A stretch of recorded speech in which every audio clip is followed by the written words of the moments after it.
This is my single-engine, four-seater Cirrus SR22. Now, many of you watching this will be very familiar with Echo Yankee Zulu because you'd have seen me flying it over the years on this channel, but I've never done a detailed walk around outside and inside the aircraft to show you some of the customizations that I've made over the years flying Echo Yankee Zulu.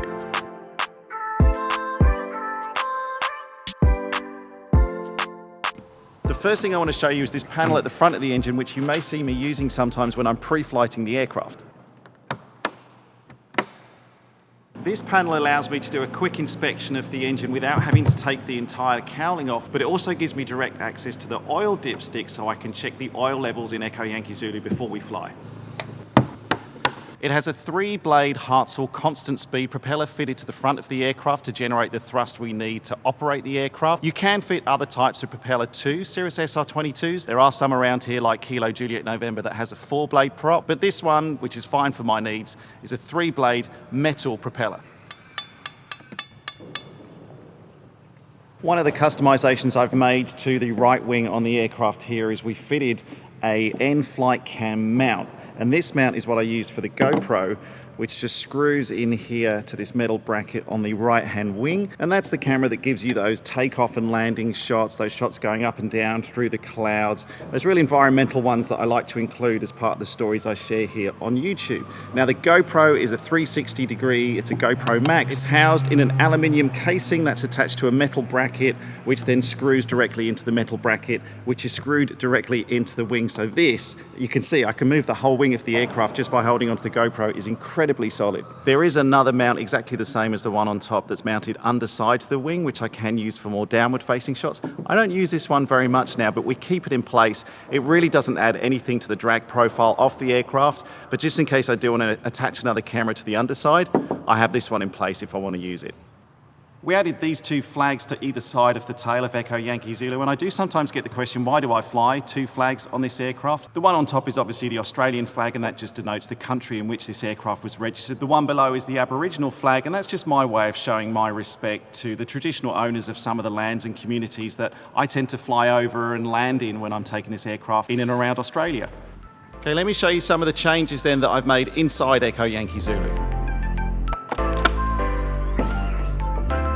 So the first and most obvious change is the avionics in the aircraft. Now, I've made a video about the Garmin avionics upgrade in Echo Yankee Zulu. I'll link to a playlist up above so you can watch some of those. Most SR22s from the same era as Echo Yankee Zulu come with the Avidyne avionics. The newer ones have the Cirrus Perspective, which is basically Garmin devices. So we've just gone with a bit of a hybrid, which is Garmin G500 TXI screens, a couple of GTN 650 navigation units, and a GI275 standby instrument to give me a more upgraded avionics experience here in the cockpit. Also on the dash here, we put in a mounting system for the GoPro that I use to film myself in the cockpit. This is what's called a ram mount. It just attaches to a ball joint, which is screwed into the dash itself. It's really secure, really stable, so it cuts out a lot of the vibration, but it also means I can rotate the camera in multiple different ways, so I can get a shot out the front, a shot of me during the flight, all on the one camera without having to have multiple different cameras all over the cockpit. I do that for two reasons. One, because I'll be honest, it's actually easier for me in the edit rather than having 2 or 3 cameras in the cockpit, so much footage to go through, a lot of data that I have to store. But also the second reason is it really declutters the cockpit, just having the one camera rather than one on the dash, one at the front, one behind me over here, maybe. Just my preference, but I like to keep a clean cockpit where I can. Talking of ram mounts, I have one more, which is back here, which is the mount that I use with a suction cup attachment for my iPad. I generally always have the mount attached to the window throughout the entire flight, but I take my iPad in and out because on sunny days, sometimes it can suffer from overheating, being in the direct sunlight, but it's generally always there, especially for takeoff and for landing when I need to be able to access maps and charts, and I don't want to have to look down and then look up and look down and look up all the time. Now, hanging up just behind me here, behind the passenger seat, I have this collection of emergency gear, which is mounted on a hook. So if I need to, I can just take it off the back of the seat and hook it onto me straight away if I need to exit the aircraft quickly. Personal locator beacon, or a PLB. I have a light on here as well, which I can use for attracting attention. There's a cutting tool. I have my Garmin InReach Mini as well, which I can use to press the SOS button and basically alert everybody of my whereabouts. And a knife. On the subject of safety, also on the back seat in another bright yellow, easy to locate bag is my well, it says it's the safety gear. This is another grab and go bag for me, which is full of equipment which I might need if I have to evacuate the aircraft quickly, and I might be on the ground for some time or in the water for some time before I get found. Let me show you actually what's inside this.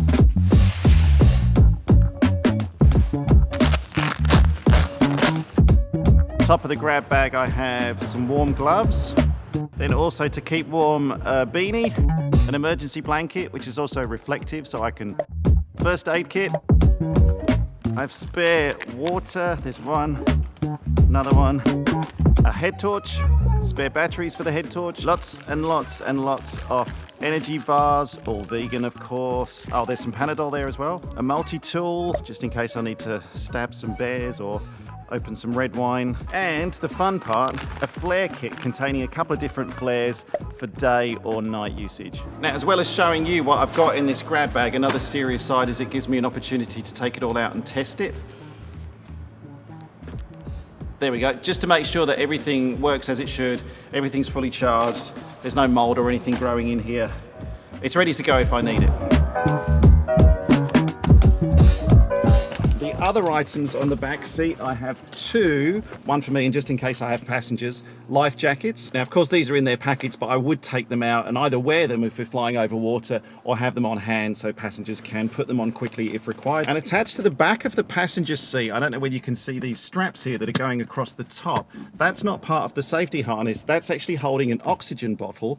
Oh, actually I forgot to mention as well, so there's one more thing on the back here, I have a torch. But yeah, this is the oxygen bottle. All I do in flight is undo the zip, and I'm probably not going to take it all out because it takes a while to put it back in, but you can see all the oxygen lines in here, and that's the top of the oxygen tank. Now those lines connect into this device here in the center console. I'll just move the documents out of the way, which is the delivery system for the oxygen. So I put oxygen from the tank into the red one, the blue one comes out into the tube which goes into my nose. If I turn it on, this clever device delivers oxygen to me based on my altitude, so I don't need to make any adjustments. It will actually increase the amount of oxygen I need depending on the altitude that the aircraft is currently at. It's a really clever way of saving oxygen. If you are interested, because I know some of you guys are interested in the equipment I use, this is from a company called Mountain High. It's not sponsored, I bought this entirely myself, but the entire oxygen system includes this, what do they call it, EDS, I think it's electronic delivery system, the oxygen bottle, all the tubing, the bit that goes up your nose. If you plan to do any high altitude flying and you might need oxygen, would recommend. The other thing on the back seat is this. If you've flown with me for long enough here on YouTube, you'll know exactly what that's for. If not, you don't need to know. And then down here in the baggage compartment, where'd I put the keys? Keys? No, that's car keys? Keys? Oh, keys. They're on my belt. I generally carry in here the cover that I use when I'm parking the aircraft overnight and I don't want it to get any rain or dust or dirt or anything on it. This is the Vertigo Covers cover that goes onto Echo Yankee Zulu. Chocks for chocking the wheels of the aircraft to make sure it doesn't roll away. Chocks, or as my daughter calls them, cheeses. You can see why. Also carry a life raft for when I'm flying over water. Now this lives in the baggage compartment when I don't need it, but if I was doing an overwater flight, this would be on the back seat of the aircraft. But for now, just for storage, I keep it in here. Covers to protect the air intakes for the engine, which to be quite honest, are absolutely useless sitting in here. They should be tow bar, plus a small toolbox which has fuel drain, an adjustable wrench, spare fuel drain, window cleaner, spare bits for filming, spare tubes, more tools. You get the picture. There's lots of spares in here just in case I need any spares. What is the collective noun for tie-down ropes? A jumble, maybe. This is a jumble of tie-down ropes, which I'm now going to unjumble before I do any more filming.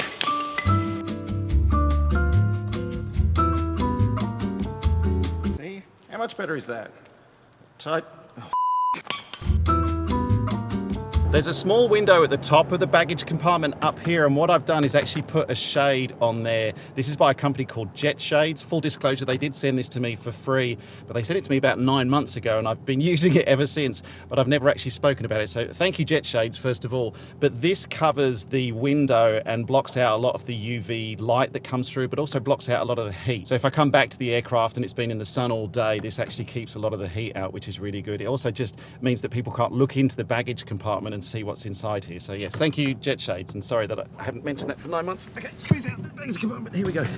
Got any more questions about this aircraft, let me know in the comments below. I'll jump in and answer as many of them as I can. And if you want to see what it's like to actually fly this aircraft, then check out this playlist of some of the adventures I've had in Echo Yankee Zulu over the years.